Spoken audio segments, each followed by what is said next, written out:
সূরা আসরে আল্লাহ তাআলা কি বলেছেন? আল্লাহ রাব্বুল আলামিন কোরআনুল কারীমের সূরা আসর এই সূরার ভিতরে বলেছেন ওয়াল আসরি ইন্নাল ইনসানা লাফি খুসর। আল্লাহ পাক বলেছেন ওয়াল আসর, আল্লাহ পাক বলেছেন মহাকালের শপথ, সময়ের শপথ। এই সময়ের শপথ বলতে তাফসীরে জালালাইন প্রণেতা আল্লামা জালালউদ্দিন মাহল্লি রাহমাতুল্লাহি আলাইহি বলেছেন যে এখানে তিনটা বিষয়ের শপথ আল্লাহ খেয়েছেন। সেই তিনটে বিষয় কি কি? এক নম্বরে আল্লামা জালালউদ্দিন মাহল্লি রাহমাতুল্লাহি আলাইহি বলেছেন আদ-দাহার, মানে যুগের শপথ। সময়টা যে চলমান, যুগের পর যুগ চলে যাচ্ছে, আল্লাহ পাক এই যুগের শপথ খেয়েছেন, বলেছেন আদ-দাহার অর্থাৎ যুগের শপথ। এরপরে তাফসীরে জালালাইন প্রণেতা বলেছেন আও মা বাদা যাওয়ালি ইলাল গুরুব, যখন সূর্যটা আমাদের মাথার উপরে থাকে তখন থেকে যখন সূর্যটা ডুবে যায় এই সময়ের কসম আল্লাহ খেয়েছেন। তিন নম্বরে আল্লামা জালালউদ্দিন প্রণেতা বলেছেন যে আও সালাতিল আসর, অর্থাৎ আসরের নামাজের সময়ের, আসরের যে নামাজ একটা সময় রয়েছে, আসরের ওয়াক্তের বা নামাজের কসম। তো তিনটা সময়ের কসম খেয়েছেন। কেন আল্লাহ সময়ের কসম খেলেন? তার মানে সময়টা অত্যন্ত দামি, গুরুত্বপূর্ণ একটা বিষয়।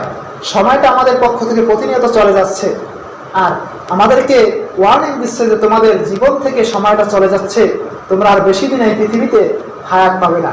এজন্য আল্লাহ বলছেন সময়ের কসম।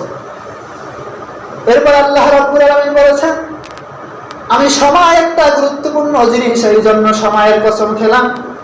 এবার শোনো কসম খেয়ে আমি কি বললাম? ইন্নাল ইনসানা লাফি খুসর। আল্লাহ পাক বলেছেন সময়ের কসম খাওয়ার পর আল্লাহ পাক বলেছেন যে ইন্নাল ইনসান লাফি খুসর। আল্লাহ পাক বলেছেন পৃথিবীর সকল মানুষ ক্ষতির ভিতরে নিমজ্জিত, সকল মানুষ ধ্বংসের ভিতরে নিমজ্জিত। এর ব্যাখ্যায় তাফসীরে জালালাইন প্রণেতা বলেছেন আল জিন্স অর্থাৎ মনুষ্য জাতি ফি তিজারাতিহি, ব্যবসার ক্ষেত্রে, অর্থাৎ এই পৃথিবীটাই একটা মানুষের জন্য ব্যবসা ক্ষেত্র, আর পৃথিবীর সকল মানুষ এই ব্যবসা ক্ষেত্রে ক্ষতিগ্রস্ত। তো আল্লাহ পাক রব্বুল আলামিন আয়াতের সামনে বলেছেন তবে চারটা গুণ যাদের ভিতরে থাকবে তারা ক্ষতিগ্রস্ত নয়। সেই চারটা গুণ কি কি আমাদেরকে জানতে হবে। আল্লাহ রাব্বুল আলামিন বলেছেন ইল্লাল্লাযীনা আমানু ওয়া আমিলুস সালিহাতি ওয়া তাওয়াসাউ বিল হাক্কি ওয়া তাওয়াসাউ বিস সাবর। আল্লাহ পাক বলেছেন চারটা কোয়ালিটি, চারটা গুণ যাদের ভিতরে থাকবে তারা ধ্বংসের ভিতরে নিমজ্জিত হবে না, ক্ষতির ভিতরে নিমজ্জিত হবে না। এক নম্বরে আল্লাহ পাক বলেছেন ইল্লাল্লাযীনা আমানু, এক নম্বরে যারা ঈমান আনয়ন করেছে।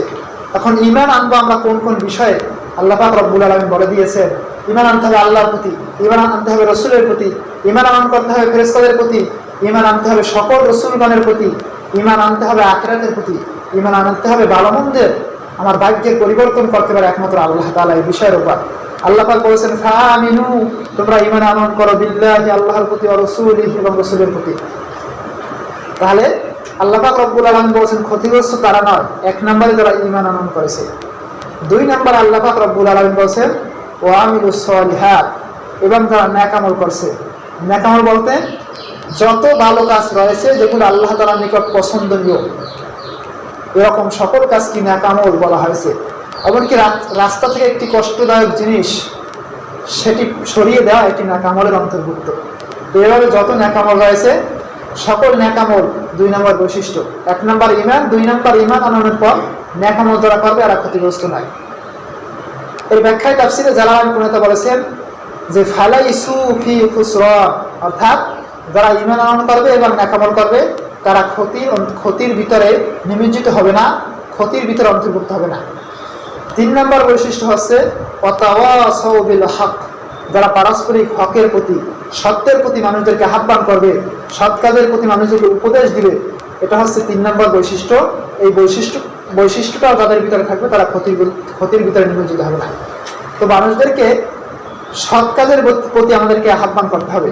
আল্লাহ পাক রব্বুল আলামিন বলেছেন তোমরা প্রতিযোগিতা করো মানুষদেরকে সৎকর্ম এবং তাকওয়ার পথে আহ্বান করার জন্য। তো আমাদেরকে মানুষদেরকে সৎকর্মের দিকে, ভালো কাজের দিকে আহ্বান করতে হবে। আল্লাহ পাক রব্বুল আলামিন এই কাজের প্রতি আমাদেরকে আহ্বান করতে নির্দেশ দিয়েছেন। তো এই আয়াতের ব্যাখ্যায় তাফসীরে জালালাইন প্রণেতা বলেছেন আওসা বাদুহুম বা'দা বিল হক, অর্থাৎ তোমরা একে অপরকে তোমরা হকের পথে অর্থাৎ পারস্পরিক সত্যের পথে তোমরা আহ্বান করবে, অর্থাৎ ঈমানের পথে তোমরা আহ্বান করবে। এরপরে 4 নম্বর বৈশিষ্ট্য বলা হয়েছে ওয়াতাওয়াসাউ বিস-সবর, তোমরা পারস্পরিক ধৈর্যের প্রতি মানুষদেরকে তোমরা সবরের প্রতি আহ্বান করবে। আলা তাআতি ওয়া আনিল মাসিয়া, অর্থাৎ মানুষ যে গুনার ভিতরে নিমজ্জিত হচ্ছে তাদেরকে গুনার থেকে ফিরিয়ে রাখতে তোমরা তাদেরকে পরামর্শ দেবে। এ ব্যাপারে তাদেরকে ধৈর্য ধারণ করতে হবে, এ বিষয়ে তোমরা তাদেরকে পরামর্শ দেবে, নসিহত করবে। তো এই 4টা বৈশিষ্ট্য যাদের ভিতরে থাকবে আল্লাহ বলেন তারা ক্ষতিগ্রস্ত নয়। 1 নম্বরে ঈমান, 2 নম্বরে নেক আমল করতে হবে, 3 নম্বরে মানুষদেরকে সত্যের প্রতি আহ্বান করতে হবে, সত্যের প্রতি উপদেশ দিতে হবে। 4 নম্বরে আল্লাহ পাক বলছেন মানুষদেরকে ধৈর্যের প্রতি তোমরা উপদেশ দাও, যাতে করে তারা গুনাহ থেকে ফিরে থাকতে পারে। এই 4টা কোয়ালিটি যারা মেনটেন করবে, যারা মেনে চলবে, আল্লাহ পাক বলছেন তারা ক্ষতিগ্রস্তের ভিতরে নিমজ্জিত হবে না। আল্লাহ রাব্বুল আলামিন বলেছেন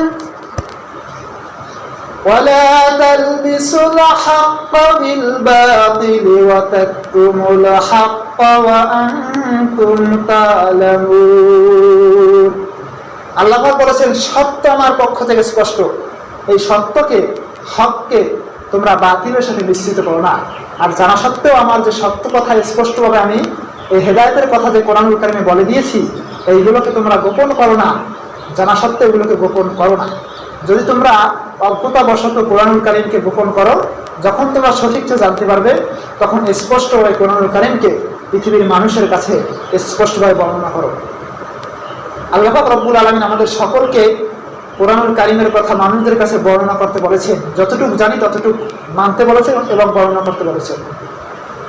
আল্লাহ রাব্বুল আলামিন বলেছেন আতা'মুরুনান নাসা বিল বিররি ওয়া তানসাউনা আনফুসাকুম ওয়া আনতুম তাতলুনাল কিতাব আফালা তাকিলুন। আল্লাহ পাক এই আয়াতে কঠিন কথা বলেছে। আল্লাহ ধমকের সুরে বলেছেন হে পৃথিবীর মানুষ, হে ঈমানদারগণ, তোমরা কি মানুষদেরকে সৎকর্মের প্রতি আহ্বান করছো, অথচ তোমরা নিজেদের বেলায় ভুলে যাও, নিজেরা আমল করো না, সৎকর্ম করো না, অথচ তোমরা কিতাব পাঠ করো, তোমরা কি উপলব্ধি করতে পারো না? তাহলে এই আয়াত থেকে শিক্ষা হলো আমরা নিজেরাও কিতাব পড়বো, আমরা তদনুযায়ী আমল করব এবং মানুষদেরকেও সৎকর্মের প্রতি তাকওয়ার প্রতি আহ্বান করব যে হে মানুষ সকল, মানব সকল, তোমরা তাকওয়ার পথে চলো এবং রবের সৎকর্ম করো। রব যে সৎকর্ম করতে বলেছে সেই সৎকর্ম, সৎ আমল তোমরা করো, তাহলে তোমাদের জন্য রবের পক্ষ থেকে ক্ষমার ঘোষণা হয়েছে। 4 নম্বর যে কোয়ালিটি আল্লাহ তাআলা দিয়েছেন মানুষকে ধৈর্যের প্রতি, সবরের প্রতি আহ্বান। এই ধৈর্য সম্পর্কে কোরআনুল কারীমে আল্লাহ তাআলা অসংখ্য অগণিত আয়াতে বলেছে। আল্লাহ তাআলা এক আয়াতে বলেছে ওয়াসবিরু ইন্নাল্লাহা মা'আস সাবিরিন। আল্লাহ পাক বলেছেন আসবিরু, তোমরা সকলে ধৈর্য ধারণ করো, ইন্নাল্লাহা মা'আস সাবিরিন, নিশ্চয় আল্লাহ তাআলা ধৈর্যশীলদের সাথেই রয়েছে। সুবহানাল্লাহ। অর্থাৎ মানুষের উপর বিপদ আপদ আসবে, যতই বিপদ আসুক না কেন সকল ক্ষেত্রে সে ধৈর্য ধারণ করবে, সে আল্লাহ পাক রব্বুল আলামিনের রহমত থেকে নিরাশ হবে না। এমন ব্যক্তির ক্ষেত্রে আল্লাহ তাআলা বলেছেন, এমন ব্যক্তির সাথে আল্লাহ তাআলা রয়েছেন। আল্লাহ পাক রব্বুল আলামিন অন্যত্র বলেছেন ওয়াবাশশিরিস সাবিরিন, হে নবী, এমন যে বান্দাবান্দি রয়েছে যারা আমি রবের প্রতি ধৈর্যশীল সকল ক্ষেত্রে, এদেরকে আপনি সুসংবাদ দিন।